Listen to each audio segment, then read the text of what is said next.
What's up, guys? Dylan Rush with K5 Press, joined today by one of the top-ranked UFC flyweights in the world, boasting a 15-6 professional record, coming off a statement first-round knockout victory over Mataus Nicolau at UFC Kansas City last month. Brandon Raw Dog Royval, how you doing, Brandon? Getting yourself? Doing good. I'm doing good. So, like I said, it's been about a month since that victory. What you've been up to? I know you got the $50,000 bonus. You've been spending a little bit. You saving? What's going on? I've probably been spending a little too much of it, honestly. I haven't got the 50,000 yet. It always takes a minute for that to come in, but I always feel like, yeah, this time I went a little wild with it. Not wild, but I bought a car, and I always was pretty afraid to do that. So my ass finally bought a car, and yeah, so just been spending a little bit. You got to enjoy the fruits of your labor there. You got to enjoy the spoils of victory, treat yourself a little bit. So that's good. I saw you're at one championship recently, saw Rod Tang, and you're at BKFC too. A lot of promotions coming to Denver. How did you enjoy being at those? How did you experience? Oh, those were so fun, man. The winners, it was like the contrast of two of them was the funniest thing ever because like one of them's so professional and like yada yada yada. And I'm not saying BKFC is like really I professional know for what what you they do, mean, though. but the crowd and the audience, like I went to go take a piss, and in between there, I watched two separate fights, and then about to be fight, and I'm like, damn, this is exactly where I wanted to be at the BKFC, and then the one FC, I uh I honestly just wasn't like circulating that much, but the crowd is definitely different. So it was a fun time, and both of them were so fun, man. The BKFC fight was probably one of the more fun events I've ever been to in my life because I was just like, this is crazy. Like Connor I was don't know, man. balling. The no gloves thing is a big fucking difference. Like that shit is brutal, and I feel like so far, like at least the first 10 fights, every single one of them ended first round. I was like, God damn, what is going on? Like, yeah, there was like no discretion, man. It was super brutal, and I felt bad and respect to everybody that did it. But God damn, I can't believe they do that. For real, bro. I saw you were sitting next to Demetrius Johnson's family. How is it to see the flyweight go? It could have been his last fight ever. You might have just witnessed Demetrius Johnson's last fight ever. So how is that being there? It was definitely a dream come true, man. As a flyweight myself, it's like seeing Demetrius Johnson perform was always a dream of mine, and to watch him live and possibly his last fight was amazing too. But I don't know if his kids have ever been at the event, but to watch his interaction with kids between the round was sweet, man. Like how calm he was. He'd walk in between rounds and blow his kids a kiss and just be like, "I'm good," and his kids are over there dancing and having a good old time, man. And I don't think they get the relevance of the scenario or the like what crazy situation their dad got themselves in or got himself in, but it was pretty cool to watch them and watch them party and enjoy all that too. So it was just a wild event, man. It was a cool, that one was a cool event too because I got to watch Mike Musamini, or I'm saying his name wrong a bunch of times, but Rada Tang and then Demetrius Johnson. Is like I get to watch like kind of all the great aspects of my division, anyways. It's like the all-time GOAT, the best grappler in my division, our the best like jiu-jitsu guy in our division, and then the best striker in the 125 division. And it's just like it was cool, and it was also just be like, damn, I really do just belong at the top of the division, man, because they're not doing stuff I've never seen before or anything like that too. So it's just really cool. BKFC won championship. Are we going to see the UFC come to Denver anytime soon, man? Are we going to get them over there? It would make sense, man. Like between Elevation and Factory X, we have so many fighters, and it's like maybe not all of them were born in Denver, but it's like you got Justin Gaethje, Corey Sandhagen, and myself. I mean, Justin Gaethje's from Arizona, but Corey Sandhagen and myself from Colorado. Like, I'm gonna attract a bunch of fans myself. I think that every time is like the big event center in Colorado. I grew up like a couple miles away from it. Like, you know what I'm saying? Like a couple miles away from it. I could see those events from the event center from my house. Like when I was younger, it's like I lived on a hill and I could look across and watch the football stadium the and I could see the Pepsi Center. Yeah, yeah, and the Pepsi Center, the basketball center from there too. And it was just like I don't know. It'd mean the world to me. And it's like, but that being said, is like if you want some big old Colorado, like you guys get Colorado stars all the time on all these UFC events. It's like you can have them all at one place and just bring in some enemies over there, and that'd be a cool event. A fight night, any of that, man. It'd be really cool to have. And you named a few, but just people that train in Colorado. You got the Usmans, you got Neil Magny, Drew Dober, like so many people. Of course, all the people at Factory X. So it definitely makes sense. Also, I was gonna call it the Pepsi Center. Do you know, was it renamed the Ball Arena? Because I think It's that's where. the Ball Arena. I always call it the Pepsi Center, and I Yeah, probably won't ever change that. So I guess they're just that it's a Pepsi Center to me at all times. And so that's back like the football center. I always call it the Mile High Stadium because that's what like I've always known it it's as. not called that anymore. Nah, it's called something. It's called something like I don't know. I don't even know what it's called anymore. Damn. They changed it like 3 years in a row at a time. I understand it's based on money, right? Like the sponsors, whoever pays for the name, but like how are you gonna change the Staples Center to crypto.com arena? All these changes, I don't agree with it, man. Like what's next? Madison Square Garden is gonna be like freaking FedEx Arena or something. Like it's Yeah, crazy. yeah, something of that sort. Yeah, and it's like you're always going to consider it what you've known it at your whole entire life. So it's like you can't take away the Invesco Field or Mile High Stadium and turn it to something else like that, you know? Definitely. So back to that last fight, amazing performance. I want to know, do you feel like this is so far? Of course, there will be more, but was this like your crowning moment? Was this the best performance or proudest moment so far in your career? Yeah, yeah. At least in the UFC, it was my best moment. It's like I went in there, I literally didn't take a punch. I got hit in like the shoulder or something, but I didn't take a punch, and I executed the game plan, which is something I haven't always been good at. Is just I always go in there and just fight and maybe like say screw a game plan, but it's like I had a game plan and I executed it perfectly, and honestly went way better than I expected. But that being said, I had a game plan and we stuck with it. And it was like there was even moments in the game plan where I wanted to detour because it's like I'm not really doing too much. I'm just feigning and trying to draw it out of him.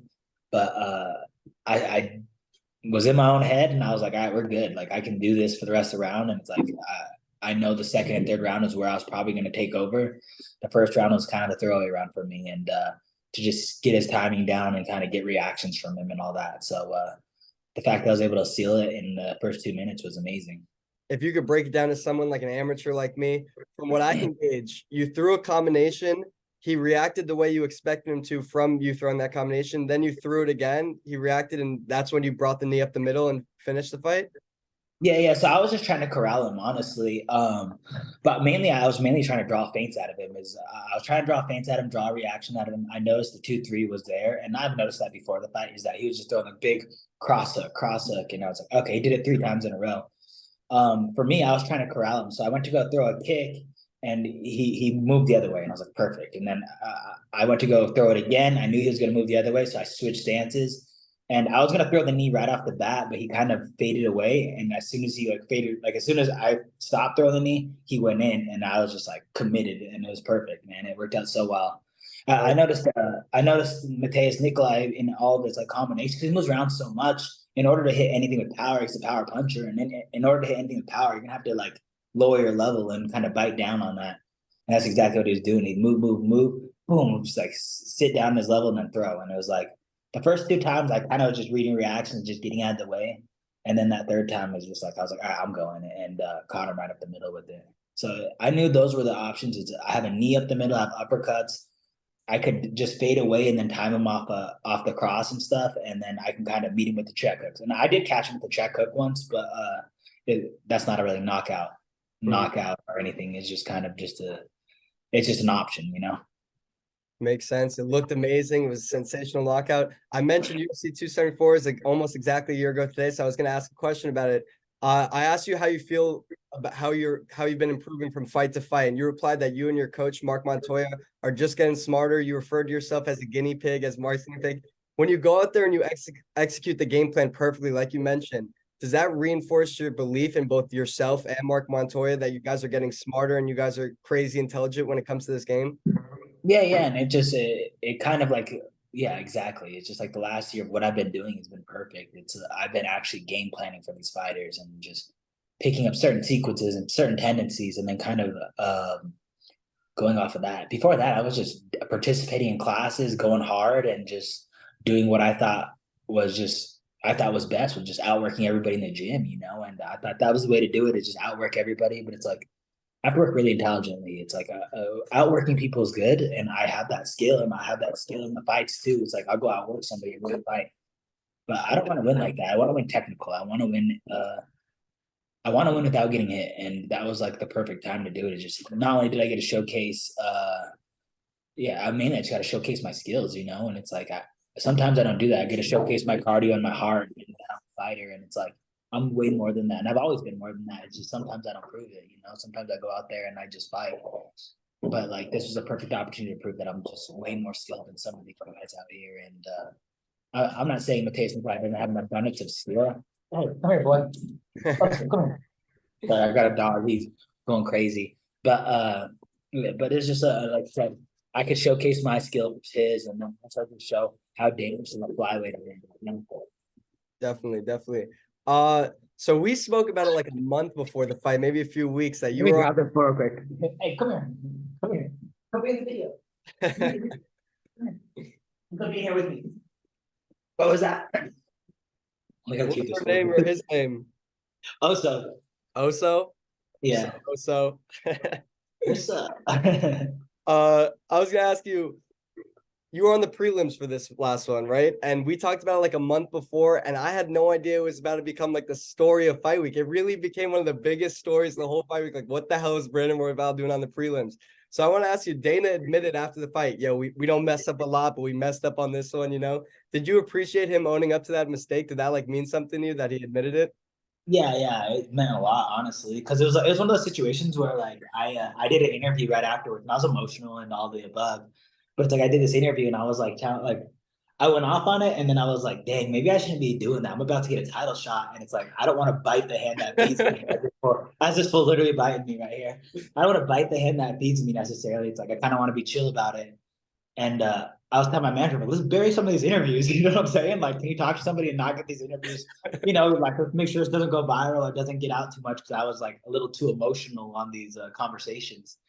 And within like 20 minutes later, I see the video of him like making a statement saying, yeah, we messed up on that. And I was like, okay, cool. Like, at least like, I feel validated, you know, because I felt validated by all the fans too. The fans were like all over it. Like, I didn't see it.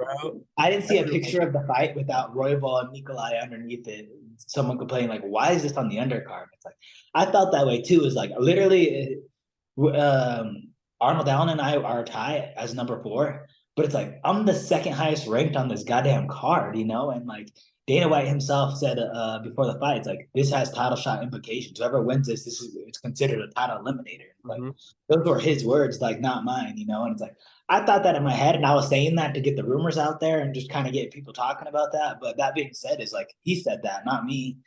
So it was really cool to hear him say that, but also it was just like I just don't get it. Like I didn't get it, you know. And it's not like I'm not an exciting fighter. I go out there and I put performances. I almost have more like as much performances as I have wins in the UFC. You know, I have one fight that wasn't a performance fight, and it's like our one win that wasn't a performance fight, and that's crazy, you know. So it was like in my head, I was extremely validated, and I appreciate him kind of going back and saying that, because I was so confused. I'm like, how do I met like, and like the UFC staff was like super like all over it too. They come up to me like, I don't get why you're on this, but we got a bunch of interviews for you, got a bunch of this for you, yada yada yada. So they're being super cool about the whole entire thing too, because everybody I talked to in the UFC was hella confused about the same thing. They're like, I don't know why you're here, but we're gonna get as much done for you as possible. So the shout out to the UFC staff, because they were great that week, man. That's awesome. And even with the ranking aside, it's like they always put the exciting fighters in those like leverage spots in the higher platform on the main card. And then with the ranking, in addition to all your performances in the past, it really didn't make sense. I still don't know how that happened. But now we got Albazi, someone you were going to fight back then. Kai Kara France, someone that you fought. June 3rd, main event, the first flyweight main event in like, I don't know how long, a few years. Are you happy to see the division getting some spotlight? And are we nearing? Yeah, I honestly feel like I caused that too by just kind of making a little bit of ruckus, and then also just causing some controversy, because then people started posting all over that. Like, when's the last time a UFC main evented? Then they were like talking about how much more main event Sean Strickland's had than the whole entire UFC Anthony division. Smith has 6 since the last flyweight one. Yeah. And I'll use Sean Strickland as my example, but it's like, yeah, like what are we doing? It's not like his fights are exciting. Sean Strickland throws a 1 and 2 and then acts like he tries to kill people. You know what I'm saying? It's like that. Like, what are we doing? What are we doing here? It's like, yo, I feel like the flyweight division, Amir Al-Bazli and Kai Kara France is gonna be dope as fuck. Like, that's gonna be a crazy fight, you know? And I mean, besides that little Russian kid in our division, it's like everybody's exciting, you know? Like everybody's exciting. Everybody puts performances. Everybody tries to fight their ass off. It's like I don't know where the delay is. And I know McMaynard's put this division together based off excitement. There's some good ass flyweights that aren't signed to the UFC because all they do is wrestle fuck people.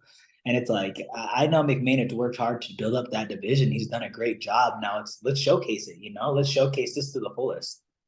I wasn't going to say that the ruckus you caused kind of had something to do with this being the main event. I wanted you to say it, and you said it. I completely agree. I think that because of what happened last month, that kind of, not definitely, but like it definitely had a little bit to do with, this one being moved to the main event. Yeah, it definitely started some conversations of like, Definitely. okay, why is the flyweight division not being like not valued, what was it, marketed to the best it is? And it's like, I would even think in my situation is, I don't have the biggest following like on Instagram and all that stuff compared to some of these other dudes. I don't have the biggest following, but it's like you put a card on ESPN Plus, right? If I put a card on ESPN Plus and then an ESPN portion, obviously the ESPN portion is going to do way more numbers because only the real diehard fans that care about UFC are going to have the ESPN Plus ready to download it to watch a UFC event, and like maybe you'll get some other sports like enthusiasts, but I'm not going to catch those random fans, that are like, okay, UFC is cool and all, but this isn't necessarily my priority or anything. Dang, I let this foot go straight for that toy. But I was thinking it's like, okay, if we're marketing who could be the next champion or who's fighting for the next belt, for marketing division, you want the eyes on whoever's going to be coming the next, right? And it's like, you're saying this is going to be for a flyweight title, then it's like, let's market the shit out of this fight, and that's what he should have done, and or that's what they should have done. Oh, I don't really know who's in charge of all the analytics behind it. Let me grab this from this fool once again. In my interviews featuring Oso, ever since I got a dog, this fool acts so obnoxious. He's like the coolest dog ever, and then I'll start doing the interview, and he's like, man, it's so funny. But I got a dog back home too. Yeah. From a marketing perspective, though, I think that would be the move. It's like let's go brand the upcoming fighters. Let's not go brand, I don't know, let's say Clay Guida. Not trying to be rude, but it's like Clay Guida, who's at the end of his career, and it's like even though he is a name, it's like if he's a name, then let's put him on ESPN Plus so we could draw that. You know what I'm saying? It's like he already has that name value. If someone loves Clay Guida, they're gonna go tune into the ESPN Plus portion, but we're not going to market him as a future champion because I think even him himself wouldn't agree to that being his role in the UFC right now. He's just a dope ass fighter that everybody likes, and it's like, from a marketing perspective, even though I'm not a marketer or anything, it's just like, it seems like that would have been the move at the very least, I would have put myself as a co-main event, but whatever. I don't disagree with anything you're saying, man. I think you might have a career in marketing after this whole fight career is over. Can we go back to the Russian kid real quick that you just mentioned, Mohamed Mokaev? He keeps calling you out. What is that about? What is there like? What made him start calling you out in the first place? Was it after you won? I mean, he's been calling me out for a long time. I'll give him that. Is like he's pretty consistent. I think what really like what the reasoning behind him calling me out so much is we have a similar opponent, and he thinks what he did to the opponent was more dominant than what I did to him. And it's like I thought this Charles Johnson, he's in the UFC now too. I fought Charles Johnson on a week notice. I cut from 150 to 125, and I beat the living piss out of that kid for 2 rounds. For 2 rounds, I beat the shit out of him. I highlight reeled him. I had stitches on his face. He had to get stitched up after this. I went to the hospital, all of the above.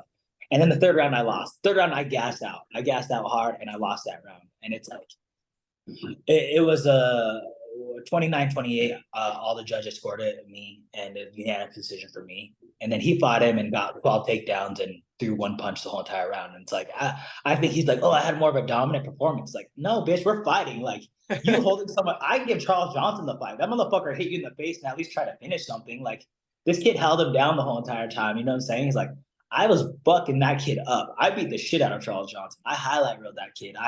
I was spinning elbowing him. I was doing so much cool shit on him. It was crazy. It was probably one of the better fights I've ever had up until I gassed out.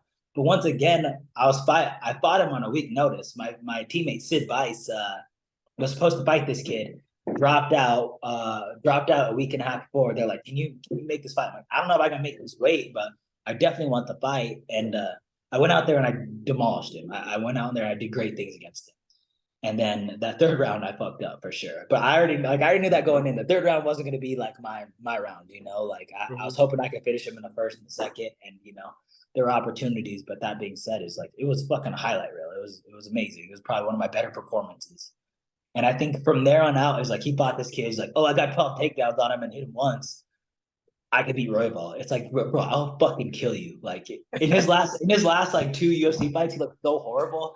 I was like, this kid sucks ass. I can't even believe he has like, I can't even believe that like people have stock in him. Like I watched him like 22 years old, so he's gonna be great. You know, he's gonna be good. So we'll clear that up right now. The kid's gonna be good. He's 22 years old, has a good wrestling base for sure. His striking's fucking horrible. His jiu-jitsu's horrible, and his cardio's horrible. It's like, what are you gonna do against me? Hold me down? Good luck, motherfucker. You're gonna die in a fucking 3-round fight.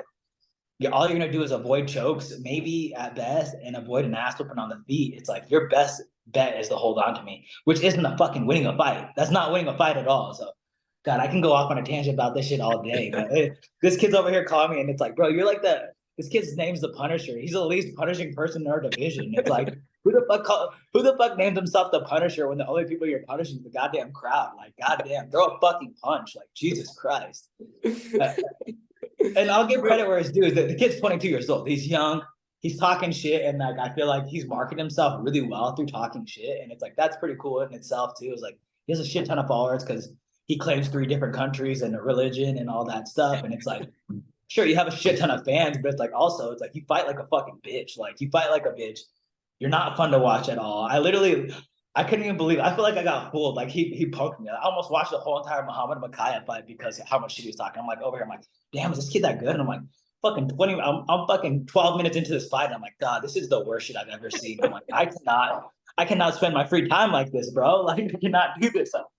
Yeah. If he's talking about naming himself the Punisher, it's because that motherfucker made me suffer 12 minutes of watching him fight. I'm so happy I asked you about him, man. I decided not to, bro. That's hilarious. Yeah. I was gonna talk shit earlier on him, and I was like, nah, I'll leave it going. And then finally, it's like I go open my Twitter, which I'm never even active on Twitter or anything. And I'm like, I got a fuck ton of notifications, and this kid's calling me out and saying he's gonna give my paycheck away or whatever the fuck it is. And it's like, bro, you do not want your paycheck. You don't want to go away getting fucked up because I will beat the piss out of you. I'll send you to the hospital. And then also out of money too. You know what I'm saying? And it's like, yeah, the kid's an idiot. But that being said, he'll be good one day for sure. I agree with you though. Like him talking shit, he's been good at marketing himself, but like when it comes down to it, you're out here, first round finishing the top 5 guy, and he's out here struggling to finish, guys that aren't in the rankings. So yeah, Malcolm Gordon, probably a good guy, man. I'm not trying to shit talk him at all, but it's like, bro, put me and Malcolm Gordon in the fucking cage. Let's see how long that lasts. Like, you know what I'm saying? Fight Jake Hadley, who beat the piss out of Malcolm Gordon. You know what I'm saying? And like you and him, I would give Malcolm Gordon 2 rounds until he got the finish. You know what I'm saying? And then same thing with the last kid. I thought that kid was winning both the last 2 rounds. But yeah, he got a finish. Good on him. Good on him. He got that finish. And good on whatever the UK's MMA scene. So good on them too. But that being said, is like, you don't want to fight me right now, motherfucker. You better get better. Like you better get way better than that.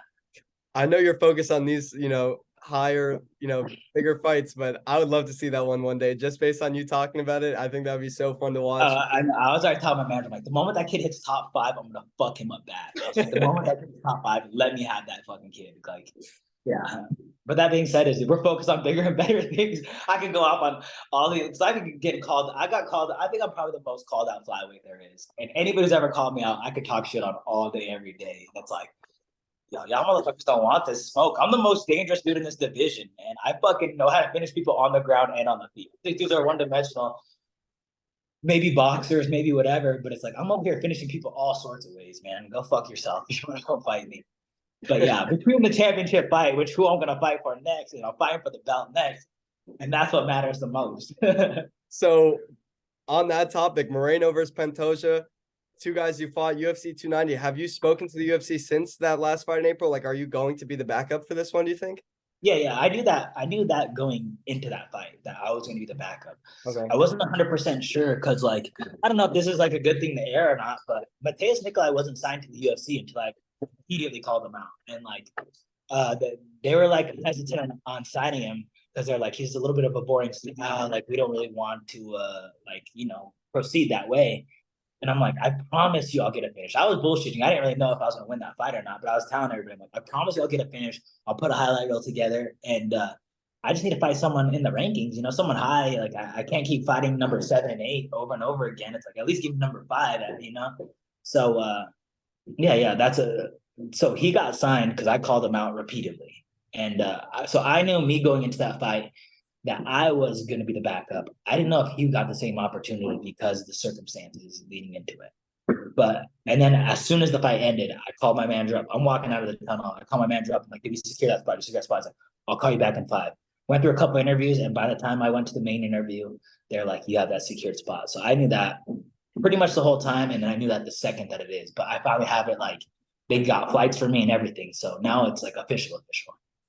So I have a question. I've never asked this question before, but do you, when you're going to be the backup, is it like a full training? Of course, you have to make weight, of course, but is it like a full training camp you're about to go through in the next few weeks for this backup spot? I don't really know how anybody else has done it. I've had Anthony Smith do it in our gym, but I'm treating it as a full training camp. I'm treating it as a full training camp and as an opportunity. I'm gonna fight one of these dudes anyways, and I'm probably gonna fight both of them in the long run of this game, no matter what. So in my head, it's like, yeah, I'm gonna train, and I'm gonna improve my, like, the only difference is I'm not focusing on one opponent. I'm just focusing on myself right now. It's like I want to make the improvements I want to see, and the improvements that I made in between this last fight, and then what I want to see between then, and yeah, so it's going to be a full training camp for me. I'm going to do everything I did up until then. I'm going to do all the crazy stuff and then peak all like to training camp. And I'm going to expect to fight that day, even though I know those two dudes are really professional and they're probably going to make weight and all the above. Mm-hmm. But there's a possibility of someone getting hurt weeks out and all that stuff. And I'll be prepared in the time being. Definitely. So when you're a backup for the title fight, your next fight is for the title, like absolutely certain, correct? There wouldn't be in any way, shape, or form that Figgy or someone like that. Yeah, you're telling me, bro. I ask my manager this shit every day. I'm like, so you still think I'm gonna be the next for the title fight? I ask my coach this shit every day. I'm pretty positive, and I've heard it, but until I don't see a contract in front of my face, I'm just not gonna believe anything, and I'm just gonna, I don't know, I'm just gonna be hopeful about it, And but I believe so, and it's like since Stiggy and Kaperov, I don't even know who would be close at that point. Like who would be close in the tail of it, So like I said, I think so. And then also it's like if Figgy and Cape aren't fighting, especially on that night, they're fighting in a later date. It's like I don't know who else is going to be it. That being said, Brandon Moreno's calling out. What were you saying? Moreno's calling out 35ers, and I'm like, bitch, you cannot hold up this division anymore. Like, y'all be holding up this division for too long. The interim title fight held up the division, in my opinion, because like the interim title fight, if I'm the UFC, Pantoja should have fought for that interim title, not Kai. No offense to Kai, but it should have been Pantoja. That's what everyone was saying. That's what all the fans were saying back then. Yeah. But I'm a bigger fan than a fighter at this point. But you just mentioned, this is my last question before I wanted to do 10 yes or no questions, but Moreno's calling out Henry Cejudo for a fight at 135 Mexico City. Do you put any stake into that, or is that just like words? He's just like in the moment watching Henry fight? Yeah, I don't put any stake into that because honestly, that'll be some bullshit. It's like y'all can't fight 4 times in a row and for a fake ballot and then just hold up the division over and over again. It's like, yo, the division needs to move on. And that being said, it's like I've been thinking I'll beat Moreno up. So it's like, let's just make this happen. And if you beat me, then go up. I don't give a shit what happens. If you beat me, go up a division. I don't care. But that being said, is I need to go be the flyweight champ, and then you could go move on with your life at 35 or whatever it is. Mm-hmm. Makes sense. All right, I got 10 yes or no questions for you. Random as hell. You got the time? Yeah. All right, just yes or no, man. I mean, you could say whatever you want, but number 1, is Mark Montoya the most savage motherfucker in the game? Yes, he's the hardest person I've ever met. Number 2, will Nick Diaz ever fight again, whether it be boxing, MMA, whatever it may be? Do you think he'll be in the cage again one day or ring? Yeah, and I don't know if I like that. Number 3, are you still a ninja with the nunchucks? Oh yeah, I'm the sickest. Look at this shit. Probably right here. I keep them on me, bro. No way. No way, they're right there, bro. Yeah. Is Freddie Gibbs a slept-on rapper? Yes, for sure, man. He's one of the most slept-on rappers. Number 5, is Factory X the best MMA facility in the country? Yes, sir. Number 6, will Rob Wilkinson win back-to-back championships in the PFL light heavyweight division? Yeah, I mean, half his division just popped for steroids. So I think he just already won it at this point. I'm not really sure how that works. There's hand him the check. But he beat the most dangerous dude that was roided up this whole entire time. So yeah, write that check to my boy, and Send me something. Might as well, right? Number 7, was Miguel Torres one of the main fighters you looked up to growing up? Yeah. I think he's probably just like Freddie Gibbs, is just one of the most underrated fighters there's ever been, because he was really one of the starts of like being a well-rounded fighter and a great, you know. Mm-hmm. Number 8, is Matt Schnell one of the nicest fighters you've ever gone up against? Yeah, and just the coolest. He's probably my favorite fighter in the flyweight division before I was in the UFC. So I did not want to fight him at all. My coaches were like, "This is a good idea. You should fight him." And I'm like, "I don't want this fight at all." And it's like for many reasons, but it was like I put that kid on a pedestal for sure. It's like I have Matt Schnell put up in the high ranks, and then meeting him as a person, he's just a great dude, you know. That was a dope ass fight. I know you've had so many cool ones, but like I don't know, that might maybe it's because that was the one I was at, but like that's low key Yeah, fight of yours. Uh, yeah. Number 9 and 10. 9. Will Brandon Royval headline a UFC pay-per-view at the Ball Arena in Denver, Colorado one day? Fuck, probably not, but I'm staying hopeful. I mean, man, if you win the title, they're putting flyweights in the main events now. Who knows? And then number Yeah, 10, will Brandon Royval be UFC flyweight champion on January 1st, 2024? absolutely. Oh, Absolutely. I believe that wholeheartedly. I got last 2 for you. Do you ever think that is another one? Do you ever think back to your time working within the juvenile justice system and feel a sense of proudness that day in, day out, you're setting an example for those kids, showing them that anything is possible with a strong work ethic and dedication to your craft? Yeah, absolutely. And it's like I said, I still keep in contact with a lot of these kids, or a handful of these kids, but it's just like I know I did good work there. You know, I wasn't one of those people who compromised my morals, and then I also wasn't one of those people that fucking compromised my morals in like the opposite way. Like I wasn't giving these kids drugs or doing any of the crazy shit that like some of the staff are doing. Then also it was just like I wasn't being a dickhead staff, so I just toted that middle line perfectly, and I'll always be proud of myself for that work. Much respect to that. Last question, less of a question, more just like giving you the floor, a message to the fans, the supporters, coaches, teammates, sponsors, whatever it may be, people that have supported you throughout this whole journey that you've been on. Yeah. I was just, man, completely. Thank you for believing in me, man. Because I know I send all my fans for a roller coaster ride. Every time I fight, I do some crazy stuff, and I would like to say I'm gonna change, but that being said, that's just not who I am. So just enjoy the ride, and I operate under chaos. So hopefully, this is what's gonna get us through, and hopefully, this is what's gonna get us the winning bout. Definitely, man. You find peace in chaos, man. I love Raw Dog, bro. Raw Dog can never be one upped, but Chaos is a good nickname for you too, man, because your fights are definitely chaotic. Yeah, for sure. Thank you for taking the time. I lied to you. I said it was gonna be like 15 minutes. I think we went 35 again, but it is what it is.